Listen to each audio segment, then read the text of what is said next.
Hello drone racers, are you looking for FatShark Killers? It turns out we might have had them for quite a while. These are the Skyzone Sky02 goggles, and I just happened to find a pair that I'm gonna go test for a little while. When I'm done with that, I'll review them so you can see how they look. See how it works out. Oh crap, he's here. Hello drone racers, I'm Mark, and today on Drone Racer 101, I'm gonna review some Skyzone goggles. Goggles are kind of hard to review and they're very personal, but everybody else has reviewed the version 3 goggles. Why not me? Oh, it's because these are actually the version 2. But based on everybody else's reviews, it sounds like that's a good thing. These are the Skyzone Sky02S V Plus 3D goggles. One of the things I like is the case that they come with is actually a little bigger than what a lot of the others come with, and it's pretty good because you can actually fit more than just the goggles. Some of the cases some of these goggles come with aren't even big enough to hold the antennas, so I actually like this case a lot, except for one thing. On the bottom you have the goggles and another faceplate and some 3D parts. So this kit actually comes with a 3D camera and some power adapters and a VTX and everything you need to use 3D. I haven't tried that yet, so that's going to be a question at the end, is if you actually want to see that work. And then at the top there's room for the antennas that it comes with and a power cord and more other foam adapters and stuff. So the problem I have with this case is that it comes here and the goggles fit in the foam really well, and it comes with this rubber foam. It's not foam, I guess, it's just a rubber suction cup. And I didn't like them with these at all right from the start. Like, they just felt weird. It's cool, they're small, they're very streamlined, but I didn't like it. I liked that there were several options, so I wanted to try another one. So then I tried putting these on and putting the foam on. So this is a rubberish foam that's on here versus the foamy foam as another option. So I took this off, and this just comes off here. Yeah, there we go. And then that just comes off, and then you take this and just snap this in place. And then it becomes a much bigger faceplate, but it's also really, really comfortable. For me, this is where everybody's eyes are different, everybody's face is different, but for me, with this faceplate, it is spectacularly comfortable. I'm still using the 2-strap. This makes it available so you can have a 3rd strap that goes across the top of your head, but I've not been using that. It works great for me. And every video I've looked and somebody's been using these have done the same thing. Everybody seems to be using this bigger faceplate. The problem here though is then once you put it in this case, it doesn't close. I mean, you really can't, you'd have to smash it. I'm not going to smash it that hard. So I love the case and it's worthless. The antennas that it comes with are linear antennas, so you're going to need some other antennas. But these actually seem to be good linear antennas. When I've been flying drones with linear antennas on them, like my ET125, linear antennas, and my signal has been really, really good. Unlike some of them when they come with a linear antenna, it's like they don't even measure when they cut the antenna length. These have been really good. So when I've wanted to use them, they've actually been useful. But if you're flying something with a circular antenna, you're going to want to get those also. The power cord is pretty nice and universal. It uses the same barrel connector as FatShark and everybody else now. And then it just has an XT60 connector on it, so you can connect it to any battery. However, I don't like doing this. Using a cable like this with my Aomways, I've actually ruined a couple really good batteries now because I forgot to disconnect them and it discharged them down to absolutely nothing. So with these, I've actually been using 2 different batteries. I've been using this one, which is the one that comes with the EV100s, and I really, really like. Same barrel connector, fits very easily. There is a side pocket in the strap here, so even though these don't come with a battery, there is a spot for them. I say easily and I can't get the thing in. There, easy. And it fits really nice. It doesn't stretch it. You don't feel this on the side of your head. It has a barrel connector and you charge it with a USB port and you have buttons, and this is really cheap. It's small, but I like having it and just leave them on the USB charger ready to go with several of them. I also have the big FatShark case that uses the 18650 battery cells, so I have a couple of those are on the charger at the moment, but that works too. It also fits in here in the side, but it's a little bit larger. It stretches a little bit more. I can feel it on the side of my face, but it works just as well, depending on your preference. I think we'll probably do a comparison of those here in the future. So now just an overview of the goggles. We do have diversity, so this is true diversity with SMA connectors on them. That's a camera, so you can press a button while you are flying. Well, probably not while you're flying. Once you've landed, you can push a button and actually use this camera, and it's useful when you want to reach down and pick up your radio or pick up other things. Pick up your drone to set it on the ground. You can walk around with it, but it's not super easy. I think the worst part of it for me is the DVR doesn't record this camera. So if you switch to this, you can't record that part, which would have been amusing. On the bottom, we have lots and lots of options. We do have Ipd adjustments, and they range from 59 to wider. I push mine all the way to the middle. My eyes are apparently close together, but that works perfectly for me. These do also have a built-in head tracker, so this is the tracker out port. It came with cables. I didn't mention there was another box that these came with, and it actually had cables to connect this to a whole bunch of stuff. Not sure what I did with that. I've actually been using these for quite a while. Then on the other side, we do have a built-in DVR, so the DVR works really well. The one problem I might have with this is you can kind of see there's this card in there. It's a little hard to get to. So this card slot is really, really deep. So I have a little bit of a fingernail and can get to it right now. We have a USB to access that if you don't want to take that card in and out. HDMI in, so these can be used with simulators and whatnot.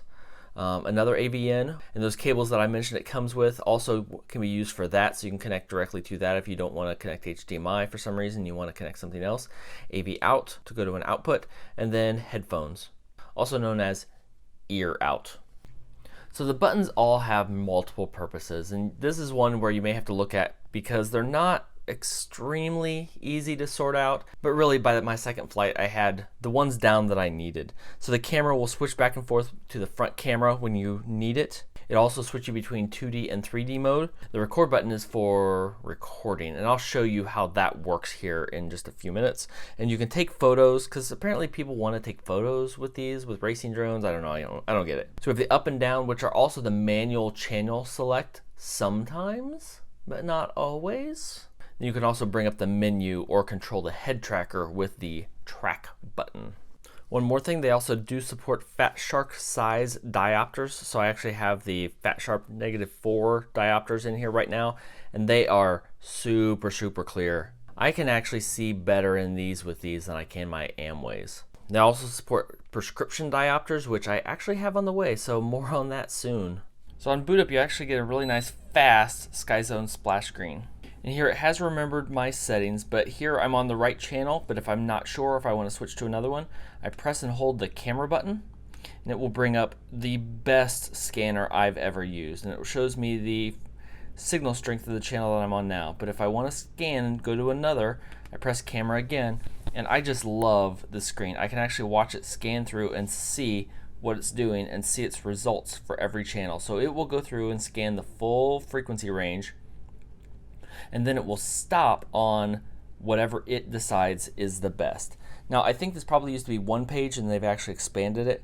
So there, it did not select the best one. And part of that is because I am right next to the model. I've actually found it works better if I'm a little bit further away. Here the signal strength is so strong that it can't sort through. But if I decide I do want to change, right in front of the camera button are the record and photo buttons. You'd think it'd be the up and down, but it's not. It's the record and photo, so the buttons are on the same side. Now I can do record, and there's the channel that I want. But if I want to go through and change to whatever and see the results of all of these channels, I can do that. So it gives me the frequency up at the top, and it also shows what channel and band I'm on by name and the strength that I'm on. So it ends up being really nice. To turn that off, you press and hold the record button to turn that off again. So now I have an on-screen display that shows me all of my stats that I need. So how much recording I have left on my card, and if I'm recording, and my frequency and all that kind of fun stuff that I need. I can press record again to start recording. So that will actually start. Now I have the little camera is red showing me that I'm recording. Press that again to turn it off, and that's pretty much all I need when I'm flying. I press it to turn it on, it starts working right away, and I turn it off. It does also record audio if I have it configured that way. So to control that, we actually have the menu option on the other side. You press and hold menu. That will bring up the menu. I have first a menu for controlling the head tracker, so that's all totally customizable to make changes there. I have options for 3D mode, I have brightness and color and those settings. And then I have my configuration settings, so I can control what power I want to use. If I need to format my SD card, or the biggest one for me, the Osd Timeout. I do want a timeout on here, but I turned it to off accidentally while I was learning how this menu works. So for this, once you've got it set, you have to switch to the buttons on the other side, and then I select, and then I can go up and down, and then press enter to turn that off, or photo, which will exit out. So now I have a timeout on my OSD again. Yeah, you press the photo button again when you're on that menu to exit out. So here I'm on this view, but if I press the camera button, that's where you can see it switches to the front camera that you can look around. There's the model I'm using for testing. But normally this isn't recorded in the DVR. And you press that again to switch back. So you can see this is a 16:9 wide format. It's a really high resolution. It looks spectacular, but see in the corners there, in the right hand side especially, how the corner isn't sharp. It's actually rounded off a little bit. The corner is good. If I get the camera turned just right, it'll be nice and sharpened. But I have the same problem with my eyes. I can't get my eye quite close enough that those corners get rounded off just a little bit. If that bothers you, that could be a problem. To me, it's just fine. I don't notice it much. I don't notice it except to notice it to bring it up in the review. That's pretty much when I notice it. But really what I love, especially as a reviewer where I'm changing around models all the time, that band scanner is just spectacular. I love it. I've actually had these for quite a while, and I'll tell you, I've stalled doing the review because I kind of don't want to stop using them. I like them a lot.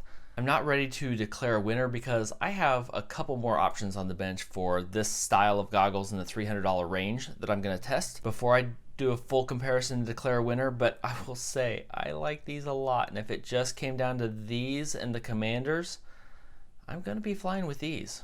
A lot of it is very personal and the way it fits my face. With this wider ski goggle style connector on here, these fit my face better than the Aomways. And the diopters work better in these than they do the Commanders. Now, when those prescription diopters come, I want to try those in the Commanders and see if they sort that out. Because even with the FatSharks, they aren't specific enough, just a -4 for to look quite right. When I put those on, I have to force my eyes to focus just a little bit. I don't have to do that with these. So that's a very personal thing. But I honestly don't know before the Aomways came out and these were in this $300 price range why more people didn't use them. I like them a lot. So if you found this useful, leave a like and a comment down below and let me know if you want to see the full 3D setup. It comes with that 3D camera and VTX and everything that you need. Do you want to see how it works? Would that be the difference that makes you pull the trigger on these? So until next time, remember, I just flew a quadcopter, so we have to go get tacos.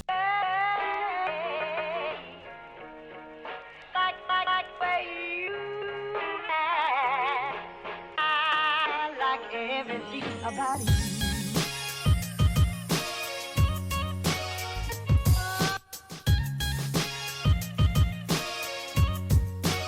Everything about you.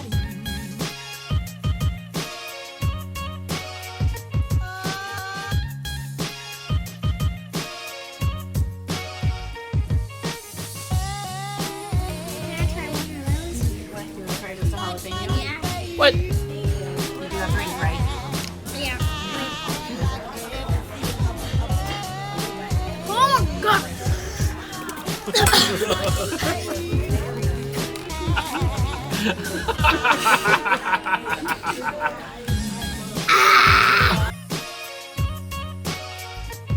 like none of us can be Look at my for more than 2 seconds. Look at my face! Okay, happy face. Happy face. Of course. That's happy hour. Crazy excited. Oh, happy hour face. Go watch Joe Racer!